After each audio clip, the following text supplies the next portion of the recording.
കഴിഞ്ഞ ദിവസം നാൻസി എനിക്ക് വേണ്ടി തയ്ച്ചിരുന്ന ഡ്രസ്സാട്ടോ ഇതിട്ട വീഡിയോ കാണിച്ചപ്പോൾ കുറേ പേര് വേട്ടത്തൊന്നും ഇട്ട് കാണിക്കാൻ പറഞ്ഞിരുന്നു. ഇപ്പോൾ ഒരു കല്യാണത്തിന് പോകാൻ പോവുകയാണ്, അതുകൊണ്ട് എടുത്തിട്ടതാണ് ക്രോപ്പ് ടോപ്പും പലാസോ പാൻറ്റും ഷ്രഗും. ക്രോപ്പ് ടോപ്പും പാൻറ്റും വലിയ കുഴപ്പമില്ലാണ്ട് തയ്ച്ചു കൊടുത്തു, പക്ഷേ ഷ്രഗ് തയ്ക്കാൻ ഭയങ്കര പാടായിരുന്നു കേട്ടോ. ലൈനിങ് ഒന്നും ഇല്ലാത്തതുകൊണ്ട് ഒരു വിധത്തിൽ എങ്ങനെയോ ഒപ്പിച്ചെടുത്ത് ഒന്നും കൂടി ഭംഗിയാക്കാൻ നോക്കിയതാണ്. അയൺ ബോക്സ് വെച്ചത് ഓർമ്മയുള്ള ഇതേ കരിഞ്ഞ് പിടിച്ച് ഇതൊരു തവണ ഞങ്ങൾ ഊട്ട അടച്ചതാണ് കേട്ടോ. പിന്നെയും ദേ നോക്കുമ്പോഴത്തേക്കും ഇതേത് കയ്യിലാണെന്ന് ഇങ്ങനെ നോക്കിയതാണ്. അപ്പോൾ ദേ നമ്മൾ ആ ഫ്യൂസിങ് ടേപ്പ് കൊണ്ടാണ് ജസ്റ്റ് ഒരു ടെമ്പററി ആയിട്ടൊന്ന് അടച്ചു വെച്ചതേ ഉള്ളൂ. ഇതത്ര പെർമനൻറ്റ് സൊല്യൂഷനൊന്നും അല്ല.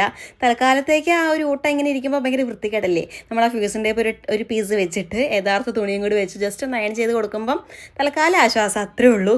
അങ്ങനെ ഊട്ട വീണ്ടും അടച്ച് ഞങ്ങൾ പിന്നെ കല്യാണത്തിന് പുറപ്പെട്ടു കേട്ടോ. പോകുന്ന വഴി ട്രെൻഡ്സിൽ ഒന്ന് കയറിയായിരുന്നു നമ്മുടെ കൂട്ടുകാരിക്കുള്ളൊരു സമ്മാനം വാങ്ങാനായിട്ട്. നാൻസിയാണ് തീവ്രവാദിനെ പോലെയാണ് ഇറങ്ങിക്കുന്നത്.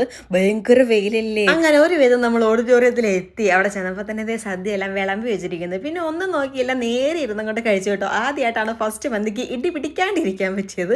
അങ്ങനെ നമ്മളവിടെ കഴിച്ചുകൊണ്ടിരുന്നപ്പോൾ അതേ ചെറുക്കം വരുന്നു, പെണ്ണ് വരുന്നു.